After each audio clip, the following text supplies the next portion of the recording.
Bonjour, je suis toujours ravie de démarrer cette semaine avec vous. J'espère que la canicule n'a pas été trop difficile. En tout cas, il y a une chose qui est sûre, c'est que j'ai pu voir que dans vos cœurs, il faisait chaud.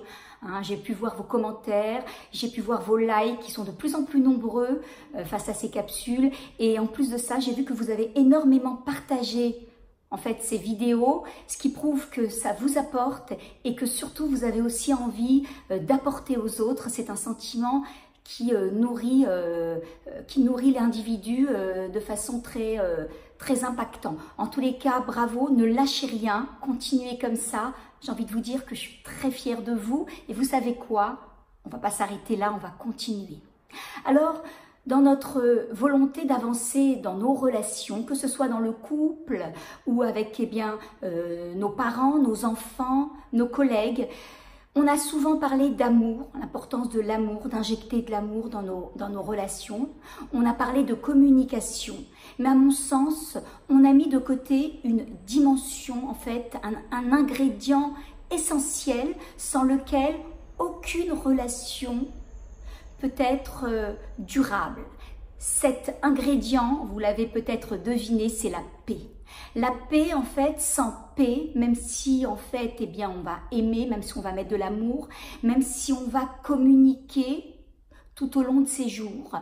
Sans paix, la paix, c'est, en fait, accepter l'autre pour ce qu'il est, accepter l'autre avec ses plus et ses moins, se dire que l'autre comme moi, nous sommes deux apprentis en devenir et que l'on va faire des choses qui vont nous tirer vers le haut, mais également on aura des échecs. C'est ça la paix. Et en fait, quand on parle de paix, je pense que c'est quelque chose que l'on peut expérimenter à l'extérieur si quelque part je l'ai installé à l'intérieur. Oui, je répète parce que c'est important. Je ne peux pas être en paix avec les autres.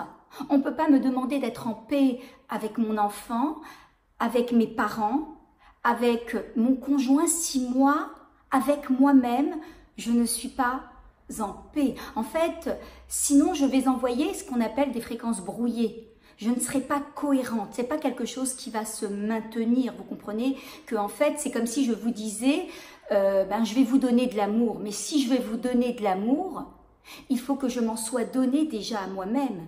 Si par exemple, j'ai envie de vous donner des apprentissages, des connaissances que j'ai, mon savoir, il faut d'abord que je puisse en avoir pour moi-même. Eh bien, c'est la même chose.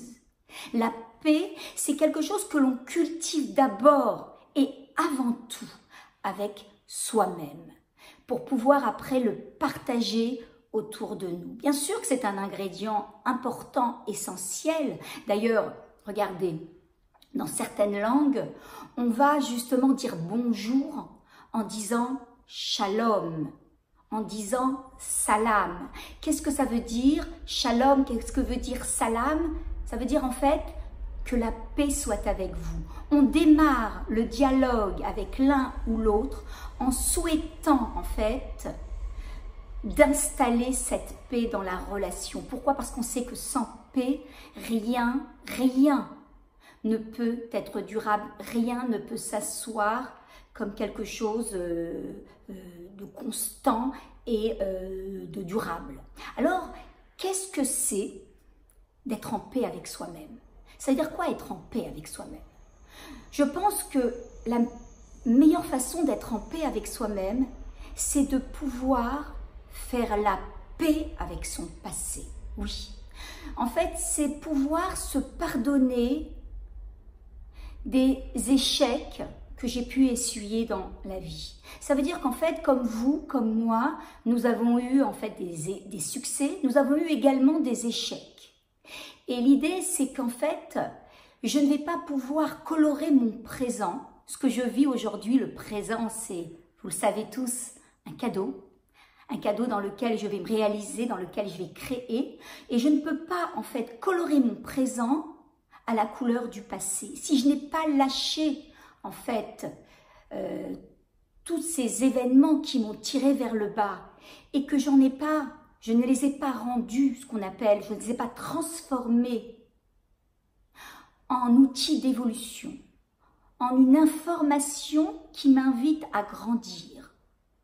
si j'en ai pas tiré une force, aujourd'hui tous ces événements du passé sont là et alourdissent mon présent. En fait, c'est comme si j'avançais en tirant des charges et des charges. Vous comprenez bien que quelque part, à un moment donné, ça me freine dans la vie. Donc le passé, c'est se dire que le passé, il est dépassé. Le passé, je ne peux rien changer. D'accord? Je ne suis pas mon passé, tout simplement. Je ne suis pas mon passé. Et la seule force que j'ai aujourd'hui, c'est de pouvoir créer dans le présent, ici et maintenant, un futur idéal. Et je pense qu'à partir de là, lorsque je suis en paix avec ce que j'ai fait ou ce que je n'ai pas fait, lorsque je me suis pardonnée, en fait, des plus et des moins, en me disant que la vie, c'est tout simplement un laboratoire d'expérience. Je ferai de grandes choses et je me casserai la figure aussi. Et c'est pas grave. Je suis là pour apprendre et grandir. Regardez, si vous avez eu des enfants, ils ont appris à marcher en tombant. Ils ne se sont pas levés du jour au lendemain en disant « ça y est, je sais marcher ». Non, ça ne marche pas comme ça. L'idée, c'est de pouvoir tomber pour remonter plus haut. Alors, quand une fois on a pu se pardonner et expérimenter la paix intérieure, pardonner l'individu qui est sous le coup de ses automatismes, qui apprend jour après jour à grandir, à se bonifier, on va pouvoir justement commencer à expérimenter la paix avec nos semblables. C'est-à-dire quoi? Commencer à pouvoir pardonner. Pardonner, c'est comprendre que lui comme moi, nous sommes des êtres fragiles, des êtres qui avançons sur la route de la vie en expérimentant, en finalement ayant des succès, ayant des échecs. Nous sommes, comme je le répète souvent, des apprentis en devenir. Et automatiquement, cette bienveillance que j'ai pu développer avec moi, cette compréhension, je vais pouvoir finalement l'installer autour de moi et je vais pouvoir pardonner l'autre. Parce que bien sûr, vous comprenez bien que sans pardon, je ne peux pas tisser une paix. En fait, si je suis là à penser à développer des rancœurs, je ne peux pas parler de paix dans une relation. Que ce soit une relation de couple ou une relation familiale ou une relation sociale, je suis obligée de lâcher ces rancœurs et de développer ce qu'on appelle de la bienveillance. Donc, de la bienveillance, c'est pouvoir pardonner l'autre. Un deuxième point, quand on parle de paix, on parle de notion d'engagement. En fait, si je veux développer de la paix avec mes semblables et vivre quelque chose à des états sereins, il va falloir que je développe cette notion d'engagement. C'est m'engager envers et contre tout que finalement la paix va pouvoir faire partie de ma vie. La paix, c'est un ingrédient essentiel et je dois la placer en face de moi comme un modèle de vie, un processus de vie qui doit être tissé dans tous les domaines de ma vie. C'est la paix avant et contre tout. C'est-à-dire qu'à chaque fois que je vais vivre quelque chose, une situation, c'est se poser la bonne question. Est-ce que là, dans ce que je suis en train de faire, je suis en train de développer un conflit qui va aboutir à une dispute, qui va s'installer peut-être sur le temps, ou est-ce que je suis en train de développer une paix potentielle? Est-ce que mon attitude me respecte? Est-ce que mon attitude respecte l'autre? Ça, ce sont de bonnes questions à se poser. Est-ce que mon agissement, la manière dont je vais me comporter, m'honore? Est-ce que mon comportement honore l'autre? Et là, directement, je me retrouve en face devant mon engagement. Et je vais, au travers de ces questions, trouver les bonnes réponses. D'accord? L'idée, c'est de s'engager et de faire que sa vie tourne autour de cet ingrédient majeur qui est la paix. Quand on a cette conscience des choses, on avance beaucoup plus facilement, avec beaucoup plus de fluidité. Et face aux événements, on sait également où se positionner. Et le troisième point que j'ai envie de voir avec vous ce matin, c'est qu'en fait, si je veux construire, eh bien, un amour commun, je suis obligée, comme je le dis souvent, de laisser tomber deux amours propres. Il va falloir mettre de côté son orgueil. En fait, eh bien, l'orgueil, c'est vouloir toujours avoir raison, avoir le dernier mot, privilégier ce que nous l'on pense par rapport à l'autre. En fait, il faut savoir qu'en réalité, dans un conflit, quand je vis un conflit avec une personne, c'est jamais un conflit de personne, c'est un conflit de valeurs. Et ça, vous voyez, ça change complètement la donne.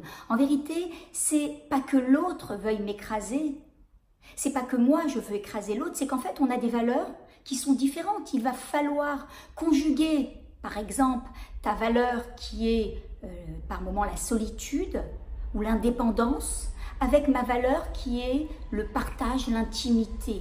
Et essayer que chacun puisse trouver, puisse nourrir cette valeur au travers de cette relation. Donc ça, c'est quelque chose qu'il faut comprendre. Donc l'idée, c'est qu'il va falloir, quand on parle d'orgueil, en fait, c'est l'expression de l'ego, l'orgueil. Quand David Lefrançois, mon mentor, dit souvent, c'est une phrase que j'aime bien, il dit qu'en fait, l'orgueil, c'est la dignité des nuls. Oui, l'orgueil, c'est la dignité des nuls. Pourquoi? Parce qu'en vérité, quand on est dans cette forme d'orgueil, il n'y a pas d'intelligence. On ne raisonne pas. Ce que l'on veut, c'est gagner à tout prix. Mais en fait, l'idée, c'est que parfois, en lâchant l'ego, en mettant un petit peu notre part de côté pour pouvoir construire cet amour commun, cette troisième entité dans la relation, que ce soit de couple ou avec eh bien, mon enfant ou avec eh bien, peut-être même une amie ou de la famille, il va falloir que je mette de côté un petit peu ma volonté d'avoir toujours raison. L'autre a son avis, il n'est peut-être pas celui qui me correspond, mais peut-être que la vérité se trouve entre moi et entre lui. La vérité, c'est pas tout blanc ou tout noir. La vérité peut se trouver entre nous deux ou un peu chez chacun d'entre nous. Voilà, donc ces trois notions sont extrêmement importantes. Donc la première, bien sûr, il ne peut pas y avoir de paix si je n'ai pas développé la paix avec moi-même, ça c'est extrêmement important. Pouvoir se pardonner, je ne suis pas mon passé, le passé est ce qu'il est et j'avance. Le passé est dépassé.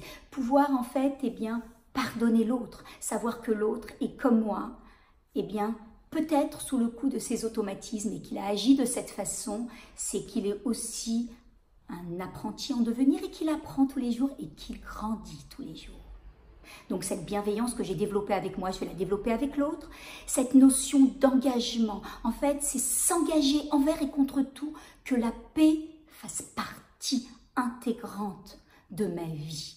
Et la troisième chose, c'est pouvoir mettre de côté et lâcher l'ego, lâcher l'orgueil pour pouvoir faire place à une relation saine.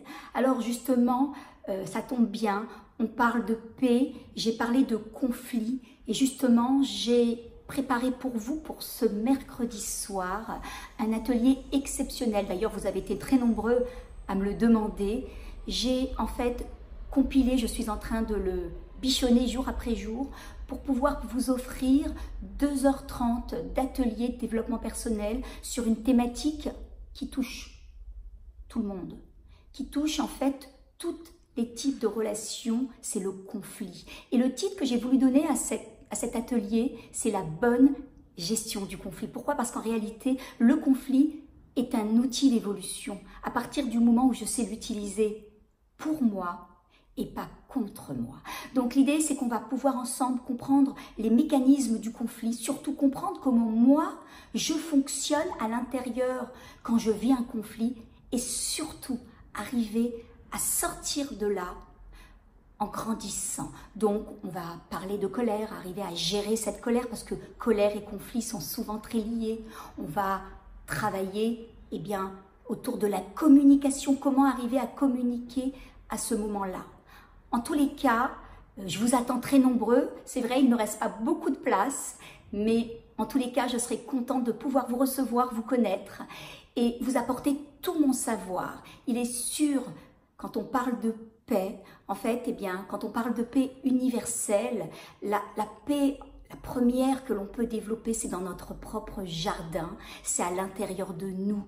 Donc, en fait, si vous aimez la paix, partagez cette vidéo parce que je pense qu'elle peut justement aider à développer une conscience supérieure autour de la paix, voir que la paix, c'est quelque chose d'accessible à tous. Je vous souhaite une excellente semaine et surtout que la paix soit avec vous. À très bientôt.